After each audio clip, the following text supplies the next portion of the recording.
Yo, dudes and dudettes, what's going on with y'all? This week I decided to look into Dungeonrunners, a lit RPG, and I am starting to realize this is a genre I might actually appreciate. With the potential that Chaos Seeds and Critical Failures both squandered, maybe we could find something that doesn't. But I've never read this before, so let's find out. Spoilers abound, so skip to me final thoughts if you want to avoid plot details. So, our prologue sees Paul, someone who lives in a relatively small town near a mine in the Appalachian Mountains. Apparently, it's a popular high school dare to spend the night in the mines. Keep a hold of that knowledge because I'll be mentioning it again in a minute. So, a horrible monster comes from the mine and kills Paul. So far, so fine, whatever. The prologue is told in third person, but when the main story kicks off, we suddenly switch to first, and I have no clue why. It's a really jarring change, and as I've said before, first person is never my favorite type of storytelling. We switch over to Cole, a man somewhere between historian or museum attendant, looking at Paul's dead body. He is called in by a cop, Drew, his reporter friend Stella, and a nurse practitioner, Cindy. Drew found the dead body and thinks it's so weird that he must immediately call a historian instead of, his boss, an animal expert, a mortician, or literally any other number of people. They all agree that some sort of mythical creature must have been responsible for the killing, but they can't tell anybody, and before you even start to understand all that, they decide they need to talk to a professor who's apparently an expert in such things, because isn't there always one?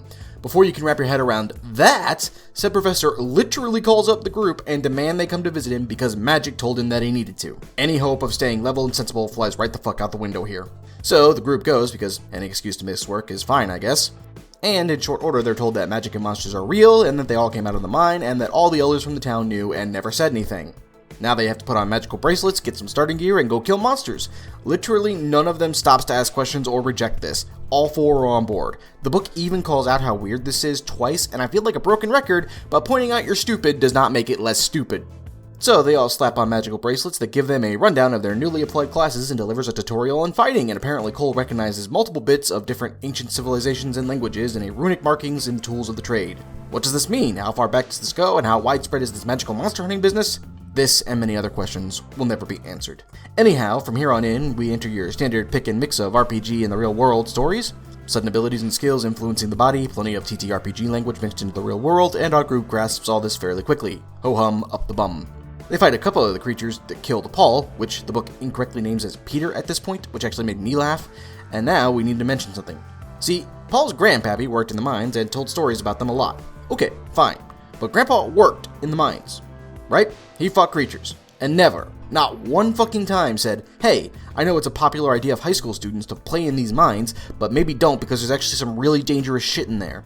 This, like many questions, will never be answered. So, the party ventures forth into the mines, killing enemies, gaining gear, and leveling up so they can kill enemies, gain gear, and level up.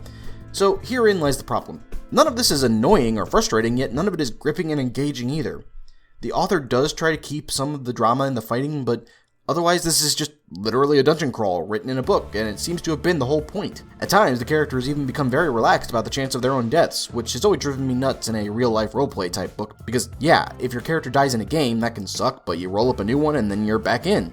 Life does not work the same way unless you believe in reincarnation, but that's a whole other thing. Point being that life shouldn't carry a nonchalance to its own ending, either logically or from a character perspective, because if they don't care that they might die, why the fuck should I? This, like many questions, will never be answered. Anyhow, they travel deeper in and find a forge that lets them level up their skills, because being nerds for once comes in useful, and fuck, this is an isekai, isn't it? That's exactly what this is.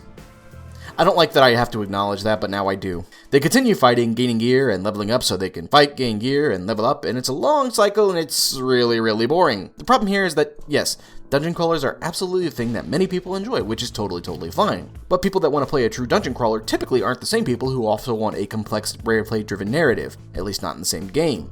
And that's fine, you like what you like. The problem is that this is a story, so the narrative is kind of a big part of it. Sure, the fighting and the stats and all that can be an interesting corner of a good story, but this isn't the corner. This is the extremely flabby core of the book, with just a touch of story that doesn't really care to try.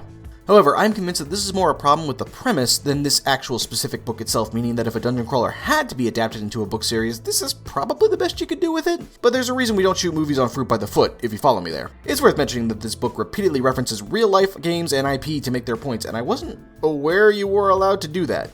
To be fair, I have no proof that that's the case. I just always assumed you couldn't because people don't. Anyhow, it's worth mentioning that there is a Dragon Ball Z reference that the narrator screws up, and while I don't blame the narrator for here, I have a hard time believing no one in the company gave two shits when it came to that pronunciation. A boss powered up, and Cole refers to it as going Super Saiyan, which made me giggle. Anyhow, they find a note from the past group of dungeon hunters, and it turns out that all their ancestors used to be in a party together. This is really, really stupid. Sure, they try to excuse it with, oh, these families grew up together. No, it's really, really dumb to say that there's a group of runners and their 2 generations of family also just so happen to be able to do this, and just so happen to be a party that's linked up, and also just so happen to have no idea this was a thing. Why didn't Generation 1 do this? Is it because this idea is extremely arbitrary and stupid? Because it feels like it's really stupid. Anyhow, Cole and Stella have a whole moment where they admit that they love each other, and it's probably the most interesting part of the whole book, but has no build-up and even less payoff. This nonchalance is perhaps brought to a climax in an ending where Stella sees her dad, and we are briefly told that he didn't get along with her, and then there's a tearful apology and a hug. Except that I give absolutely no fucks, because we literally never met Dad or learned why he didn't like Stella. This is why that whole trip of skipping to the last few pages of a book never made sense to me, because the journey is an integral part of the story. Like, I know everyone memes on Lord of the Rings for trying to use the Eagles to get the ring to Mordor, and while there are some in-universe explanations for it, the meta one is simply that it would be really fucking boring if they did that. So, there has to be a reason why they can't. This is a very common writing problem, but it's part of your job as an author to go around that problem. Anyhow, there's multiple mentions of how the professor half lied about something, and I totally missed what it was. Like, utterly and completely skipped my brain because it was something incredibly weird and didn't feel like a big deal, or I just missed it. Which might be the case, but I am bored out of my gourd. Anyway, they keep harping on about this, and he ends up being a sniveling, apologizing old man who screwed up. Like, this one plot point carries a serious Last Jedi vibes, except this was a character that no one liked and wasn't a hero. You invented them. I don't get this. I don't know why it's in here. It doesn't affect anything. Like, it's not a plot point. It's just a side note of, hey, fuck the professor. And if this was a serious, high-emotion book filled with character drama, I might understand that, but this isn't that. Also, it's worth mentioning that the stakes mean next to nothing up to death. Like, it doesn't matter how almost dead everyone is, because the magic wristbands tell you that they're not dead, and there's healing. It makes it really hard to give a shit. And while you can overcome that if you really care about the characters, you can't care about these characters because they barely have a personality or a struggle to connect with. Final fight with the BBEG comes up, and I shit you not, the ancestor party is still alive down there and haven't aged. I cannot explain why. There's some throwaway line about it, but I didn't care and it didn't make sense anyway. Cole reacts to meeting his long-lost grandfather with about as much emotion as I put into my morning pee, and I kid you not, grandfather is not in the least bit phased. Like, he has one line about not wanting to know how long it's been, and we will literally never talk about this again. How did he stop aging? How does everyone react? What effects will this have on the town? What are the legal ramifications of bringing somebody back from the dead after they're declared dead? These, like many questions, will never be answered. Follow me on a hypothetical here. Let's say you go to war, right? You have a 3-year rotation tour, and 2.5 years in, your grandchild comes and helps you out, only he's now your age, and when you left, your kids were still young children. That would fuck you up. It's literally not an issue that we're prepared to deal with, because that might actually be an interesting character moment, and we can't have that. My personal score is 3 out of 10. As I say, this is probably as good as a Dungeon Runner turn novel can be, but it's not good. Let's go ahead and take a look at that bingo card. And my oh my, 6 bingos and 4 corners to top it off. Sucks to suck, boys. Anyhow, that's all for this time, so if you have something else you want me to review, go ahead and leave a comment down below, let me know. If you want to see what we get into next time, go ahead and subscribe. Until then, drink plenty of water, tell your parents that you love them, and stroke your mustache at night.